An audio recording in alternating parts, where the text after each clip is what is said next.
तो हेलो दोस्तों, कैसे हो आप सब। तो इससे पहले हम अगले एपिसोड में बढ़े, मैं थोड़ा सा पिछला एपिसोड याद दिला देती हूँ। तो पिछले एपिसोड में हमने देखा था कि जिनतियान और तीनों लड़कियां सप्रेसिंग स्वॉर्ड लेने के लिए लॉकिंग डेमन टावर के सबसे नीचे वाले फ्लोर तक पहुँच गए थे, जहाँ उन्हें वेजिंग की लाश और डेमन एम्परर की सील्ड स्केलेटन मिला था। तो इससे पहले वो स्वॉर्ड लेकर वहाँ से चले जाते, तब तक वहाँ पे स्पाइडर डेमन लेडी आ जाती है और वो ज़ॉबिंग की क्रिस्टल हेड की मदद से डेमन एम्परर को फिर से जिंदा कर देती है। डेमन एम्परर के जागते ही पूरे टावर में भयंकर डेमोनिक एनर्जी फैल जाती है। तो जिनतियान को उसे हराने के लिए डेमन सप्रेसिंग स्वॉर्ड उठा लेता है और तब स्वॉर्ड के अंदर बची फेंपिंग की विल पावर उसे गाइड करती है और जिनतियान फुल पावर के साथ डेमन एम्परर के साथ फाइट करता है। जोनाई और जोजिन भी उसका साथ देती है और फाइनली वो तीनों उस डेमन एम्परर को हरा देते हैं। और फिर ज़ॉबिंग को पता चला था कि वेजिंग मरने से पहले भी उसे बचाना चाहता था, लेकिन वक्त को कुछ और ही मंजूर था। और ये जानकर ज़ॉबिंग की आखिरी ख्वाहिश भी पूरी हो जाती और वो हमेशा के लिए खत्म हो जाती है और आखिर में तीनों टावर के बाहर आ ही जाते हैं। लेकिन लॉन्गक्वाई स्वॉर्ड के साथ कहीं और ही टेलीपोर्ट हो गई थी और शू माउंटेन को किसी बुरी पावर ने घेर लिया था। तो इसी के साथ बढ़ते हैं अपने आज के एपिसोड में। तो एपिसोड की स्टार्टिंग भी वहीं से होती है, जहाँ पर फॉक्स डेमन और उसके राक्षसों की सेना शू माउंटेन में बड़े प्लान के साथ आए हैं और वो कुछ स्टोन्स टावर के अरे पर थ्रो करते हैं और वो फॉक्स डेमन हमला करने का ऑर्डर दे देती है। ये देखकर चंकी उन्हें रोकने के लिए आगे आकर उन्हें खत्म करने लगता है और उनसे कहता है कामयाब होने की उम्मीद भी मत रखना। और चंकी की हेल्प करने के लिए वक्त मिलकर डेमन्स का सामना करने लगते हैं। चंकिंग जिनतियान से कहते हैं क्या यही डेमन सप्रेसिंग स्वॉर्ड है। जिनतियान कहता है हाँ, हमने डेमन एम्परर को मार दिया है और यही डेमन सप्रेसिंग स्वॉर्ड है। चंकिंग कहता है ठीक है, अब तुम जल्दी से इस स्वॉर्ड को लेकर पवेलियन पर जाओ और कोशिश करो कि तुम इवल स्वॉर्ड इमोर्टल को मार सको। तो जिनतियान और जोजिन स्वॉर्ड पर चढ़ के वहाँ के लिए निकल जाते हैं और सीन कट होकर पवेलियन पर आता है, जहाँ इवल स्वॉर्ड इमोर्टल क्या लगता है कि अब तुम इस टावर की फॉर्मेशन को बनाए रखोगे। एल्डर किंगफी कहते हैं वो तो हम टावर को बचा लेंगे, लेकिन तुम्हारी डेमोनिक एनर्जी सच में बढ़ गई है। तो इवल स्वॉर्ड इमोर्टल हंसते हुए कहता है ये सब तुम सब की ही देन है। तो एल्डर किंगफी खुद को दोष देते हुए कहते हैं सच में हमने अपने नेगेटिव थॉट से आजाद होने के लिए फॉरबिडन मैजिक का यूज किया, लेकिन सोचा नहीं था कि इस हद तक बुरा नतीजा निकलेगा। तो अब एल्डर किंगफी अपनी स्वॉर्ड को एक्टिवेट करके उससे फॉर्मेशन बनाकर स्वॉर्ड से इवल स्वॉर्ड इमोर्टल पर अटैक करता है, जिसे इवल स्वॉर्ड इमोर्टल रोकने की कोशिश करता है। उसी दौरान जिनतियान और जोजिन भी वहाँ पर पहुँच जाते हैं। इवल स्वॉर्ड उस अटैक से बचते हुए वहाँ से जाते हुए कहता है किंगफी मुझे पता है कि लॉकिंग डेमन टावर तुम्हारी कमजोरी है, लेकिन एल्डर किंगफी भी उसका पीछा करता है। दोस्तों मैं आपको बता दूं कि ये दरअसल इवल स्वॉर्ड इमोर्टल की एक बहुत बड़ी साजिश है और हम देखते हैं कि वो एल्डर किंगफी की बॉडी को कंट्रोल करके उसके अंदर चले जाता है, जो कि एल्डर किंगफी इवल स्वॉर्ड इमोर्टल के कंट्रोल में होता है। लेकिन अब मैं तुम्हारी ये हाफ इमोर्टल बॉडी एक्सेप्ट करूंगा। ये देखा जिनतियान हैरानी से कहता है ये कैसे मुमकिन है और अब वो इवल इमोर्टल उन दोनों की ओर बढ़ता है। तो जिनतियान भी उससे लड़ने के लिए डेमन सप्रेसिंग स्वॉर्ड को निकाल लेता है। जिनतियान जब उस स्वॉर्ड से अटैक करता है और स्वॉर्ड से अटैक नहीं होता, तभी जिनतियान को टावर के अंदर डेमन एम्परर का वो श्राप याद आता है, जहाँ उसने कहा था कि मैं अपने ब्लड इस स्वॉर्ड में डालकर कहता हूँ कि तुम इस स्वॉर्ड से कभी भी डेमन्स को नहीं मार पाओगे। और यहाँ पर जिनतियान भी बेबसी से कहते हैं क्या वो सच में हो गया, और वो जिनतियान पर अटैक करके उसे नीचे गिरा देता है। जिनतियान को बता मैं इस माउंटेन को खत्म करके रहूंगा और वो वहाँ पर अपनी सारी पावर को एक्टिवेट करना शुरू कर देता है। लेकिन अचानक से इवल स्वॉर्ड पर एक फॉर्मेशन होती है, जिससे वो खुद भी हैरान था और सीन शिफ्ट होकर चंकिंग पर आता है, जहाँ पर उसकी हेल्प करने शुशीन के बाकी वॉरियर्स भी पहुँच जाते हैं और डेमन्स को खत्म करने लगते हैं। चंकिंग एक शिष्य शुई से पूछता है तुम यहाँ हो तो पवेलियन में कौन प्रोटेक्ट कर रहा है। तो वो उससे कहते हैं हमें तो यहाँ पे मास्टर किंगफी ने टावर को प्रोटेक्ट करने के लिए भेजा है। फॉक्स लेडी डेमन्स को मरते देख उनसे कहती है तुम शुशीन वालों ने हमें धोखे से इस ट्रैप में फंसा दिया है। तो शुई इससे कहता है जंग में तुम जैसों को धोखा देना जायज होता है। तभी पवेलियन पर बहुत बड़ी फॉर्मेशन दिखती है। उसे देख चंकिंग समझ जाता है कि कुछ तो बड़ा होने वाला है और वो जोनाई से कहता है हमें जल्दी ही वहाँ पहुँचना होगा और वो दोनों वहाँ के लिए निकल जाते हैं। और सीन शिफ्ट होकर पवेलियन पर आता है, जहाँ वो इवल स्वॉर्ड स्पिरिट कहता है तुमने खुद को एक चारे की तरफ यूज किया है, तुमने मुझे अपने शरीर में कैद करने के लिए अपनी जान तक जोखिम में डाल दी। तो लीडर किंगफी कहता है अगर मैं ऐसा नहीं करता तो तुम्हें कैसे मारता। और हम देखते हैं कि एल्डर किंगफी डेमन सप्रेसिंग स्वॉर्ड को अपनी पावर से निकालकर उस इवल स्वॉर्ड इमोर्टल को पूरी तरह खत्म करने के लिए अपना सेल्फ सैक्रिफाइस करने वाला था। तो चंकिंग एल्डर को रोकने के लिए वहाँ पे पहुँच जाता है, लेकिन उससे पहले ही स्वॉर्ड एल्डर के आर पार हो जाती है। चंकिंग एल्डर को होल्ड कर लेता है। एल्डर चंकिंग से कहता है शुशीन पवेलियन अब से मैं तुम्हारे हवाला करता हूँ। और यहाँ पर एल्डर किंगफी से इवल स्वॉर्ड इमोर्टल निकल जाता है, जो बहुत ही ज्यादा जख्मी हो चुका था। तो वो खुद की एनर्जी बढ़ाने के लिए हमसे कहता है तुम्हें शायद ये पता नहीं है कि अब मैं तुम जिंदा रहूंगा जब तक इस दुनिया में थोड़ी सी भी नेगेटिव हो सकता है। कहीं तुमने ही तो एल्डर हियोंग को नहीं मारा है। तो इवल स्वॉर्ड इमोर्टल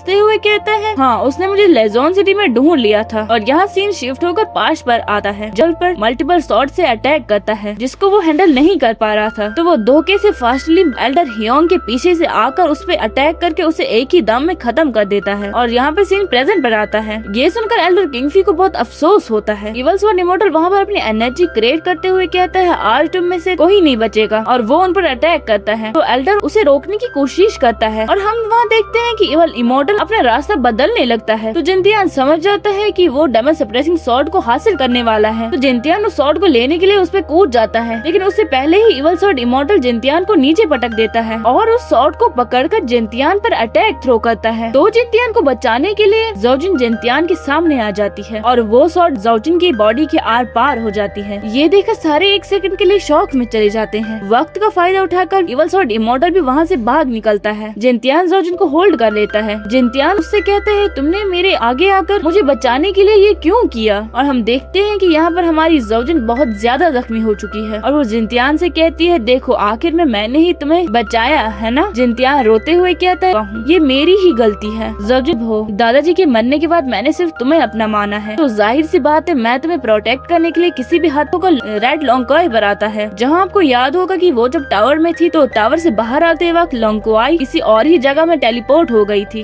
और यहाँ जोजिन तो शू माउंटेन पर होनी चाहिए थी। मुझे जल्दी ही शू माउंटेन जाकर सब चीजें कंफर्म करनी होगी। और वो वहाँ से निकल जाती है और सीन काट होकर जिनतियान पर आता है और उन्होंने जोजिन को एक कॉफिन में रखा है। उसे देख फेरी बहुत रोते हुए उसे कुछ कहना चाहती है। जिनतियान फेरी से कहता है, जोजिन अब नहीं रही तो अब तुम्हारी बातें समझने वाला यहाँ पे कोई नहीं है। और जिनतियान यहाँ पे खुद को दोष देते हुए कहता है, अफसोस कि मैं उस टाइम ज्यादा सावधान रहा होता और तुमसे थोड़ा भी दूर ना गया होता और मैं इतना पावरफुल होता कि मैं उस तलवार की रियल पावर को जगा पाता तो शायद आज तुम मेरे साथ होती। और जिनतियान को वो सारी सुकून के पल याद आते हैं जो उसने जोजिन के साथ बिताए थे, कैसे वो पहली बार मिले थे और कैसे दोस्ती प्यार में बदल गई और कैसे जोजिन जिनतियान की ये हालत देखकर उसे जाने को कहता है, लेकिन जिनतियान जोजिन को छोड़कर जाने से बिल्कुल मना कर देता है। जिनतियान यहाँ पे बिल्कुल टूट गया है क्योंकि इनकी मोहब्बत तो सच्ची थी लेकिन नसीब अधूरा रह गया। तो वो दोनों उसे थोड़ी देर के लिए अकेला छोड़ देते हैं। तभी वहाँ पर चोंगलू भी आ जाता है और वो आत्माई कहती है, हाँ मुझे लगा कि मुझे गलत दिखा। तो जिनतियान चोंगलू की बात को दोहराते हुए कहता है, डिवाइन ट्री का फल कभी पूरी तरह खत्म नहीं होता, इसका मतलब जोजिन को अभी भी बचाया जा सकता है। और वो फेरी से कहता है, तुम जोजिन यहीं कट होकर टावर पर आता है जहाँ पर जूनियर एल्डर मास्टर किंगफी को हील कर रहा था। और मास्टर किंगफी कहते हैं कि हमें लगा था कि वो हमारे नेगेटिव थॉट से बना है तो हम खुद को सेक्रीफाइस करके उसे भी खत्म कर देंगे। लेकिन दूसरा एल्डर कहता है कि अफसोस हमें उसकी असल ग्रोथ का पता ही नहीं चला और आज हम तबाही के तगार पर पहुंच गए हैं। और उनके सामने सुशीन के सारे शिष्य होते हैं। और चंकिंग एल्डर से कहता है, ये हमारी ही गलती है कि हम उसके प्लान को समझ नहीं पाए। एल्डर किंगफी कहते हैं, आज भले ही डेमन लॉर्ड के प्लेन के बचे कुछ चंकिंग को दे देते हैं। और फिर कुछ टाइम बाद का सीन दिखाया जाता है जहाँ पर चंकिंग के पास जिनतियान आकर कहता है, मैंने सुना एल्डर किंगफी नहीं रहे। चंकिंग यहाँ पर अपना मुंह फेर कर कहता है, जाने से पहले उनने ये सब मेरे हवाले कर दिया था और मैं इस रिस्पॉन्सिबिलिटी को मना नहीं कर पाया। जिनतियान कहता है, तो फिर जोनाई का क्या होगा? यहाँ पे जोजिन की बॉडी को प्रोटेक्शन में रखूंगा। तो जिनतियान वहाँ के लिए निकल जाता है और सीन काट होकर सुशीन के बाहर का सीन दिखाया जाता है जहाँ पर जोनाई के पास कोई मिस्टीरियस बंदा आकर उससे एक बॉक्स देते हुए कहता है, जो तुम चाहती थी मैंने उसे ढूंढ लिया है। जोनाई उससे कहती है, रुक किया है। जोनाई कहती है, वो वहाँ क्यों गया है? तो वो कहता है कि उसे एक गुप्त विद्या मिली है और वो एक स्वॉर्ड बनाना चाहता है और उसी के सिलसिले में शायद वो वहाँ पे एक किताब को ढूंढने गया होगा। तभी जोनाई को याद आता है कि कुछ दिन पहले उसने किंग की थी लेकिन उसमें वो कामयाब नहीं हो पाया और फिर उसकी नजर डेमन सप्रेसिंग स्वॉर्ड पर पड़ी थी। कहीं ऐसा तो नहीं कि वो नई डेमोनिक स्वॉर्ड बनाना चाहता है। तो इसी इंटेंस सीन के साथ ये एपिसोड खत्म होता है। तो दोस्तों अगर आपको आज का एपिसोड पसंद आया हो तो लाइक और सब्सक्राइब करना और एक प्यारा सा कमेंट भी करना। तो फिर मैं इसका अगला एपिसोड भी जल्दी ही लाऊंगी। Thank you for watching. मिलते हैं अपने नेक्स्ट एपिसोड में, तब तक के लिए बाय बाय।